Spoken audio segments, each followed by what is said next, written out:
Okay, guys, I'm not gonna sugarcoat it. Shopping for urea seems really wild. I thought peels were bad. But man, Amazon just never fails to disappoint, I think. Yes. Yeah. So, I will say a lot of studies we mentioned in this episode, a lot of it's done on body, and urea is a very economical ingredient. Yes. So that's also why you'll see it in a lot of body lotions. But if you go to, say, something like Amazon and you just Google urea lotion, you see a lot of kind of questionable stuff. Yeah, I think Gloria found that in the first few choices that are pushed to you, you get a normal urea product, and then you get 40% urea creams. And we can tell you 40% is not a normal amount. We just shared the percentage with you in the previous segments. And if you can recall, 40% is when they're actually trying to aggressively treat disorders. So this is kind of terrifying. Yeah, so I would say definitely stay clear of that. If you have, say, psoriasis or keratosis, like anything that may need the help of a 40% urea cream, consult your derm. Yes. They can guide you to a more reputable version of these ultra high level creams. Yes. I can't really say what's in these 40% creams, but I would be a little concerned.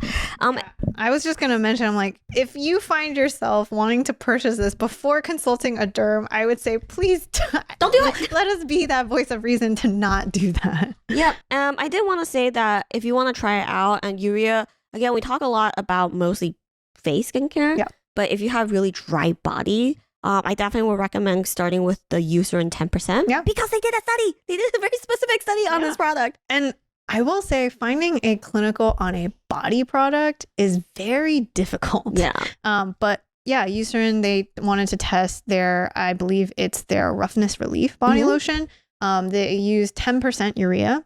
They actually tested it on 60 subjects, which is awesome. And the average age being 64. Yeah. And these people have healthy skin, just dry. Yes. And they tested for 4 weeks compared to a placebo on the forearm. Yeah. They used it twice daily, and over the 4 weeks, they observed the subjects every week, and it showed that it did outperform the lotion base significantly in terms of hydration level. And what I find really interesting is how they measure is they get the subjects to come back in, and they will apply their morning sesh there, and then they measure skin hydration levels 3 hours after and 12 hours after. Yeah. Remember how we mentioned they keep you in jail for hydration studies? They kept them there for 12 hours. I hope they got fed. Oh, yeah. Yeah. But I think that's a great point because some people, especially those with very dry skin can get very uncomfortable. So you want to understand what's going on with skin at the 3-hour mark and also half a day mark so that you know how is your lotion. Does your lotion have your back at half a day? Yes. Yes. Yeah. So yeah, no, I think that's great. And I do think Eucerin, the 10% urea is a classic. It feels like the classic urea cream to go to. Yeah. Oh, I was going to say, but I am surprised by how many more urea products that are out there now. Yeah. Cetaphil has a rough and bumpy lotion that actually has 20% urea. I am not 100% sure if Cetaphil did a study on 20%, but 20% is still relatively common. I would say if you are, it has sweet almond oil, Jesus. I will say if you feel like 10% doesn't do it, or if you feel like your skin is really dry to a point where it's developing texture, then 20% urea might be worth a try in this department. In terms of face products with urea, it's a little bit more far and wide in between.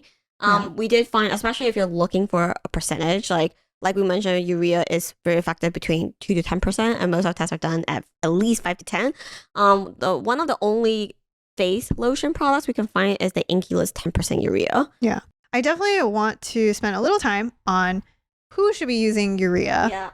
Because I think just a reminder that most of these studies are done on body. And a lot of this is looking at very dry skin, like we had talked about in the previous segment. Because urea is also a keratolytic, we actually only would probably recommend this for those with, generally dry, very, very dry skin.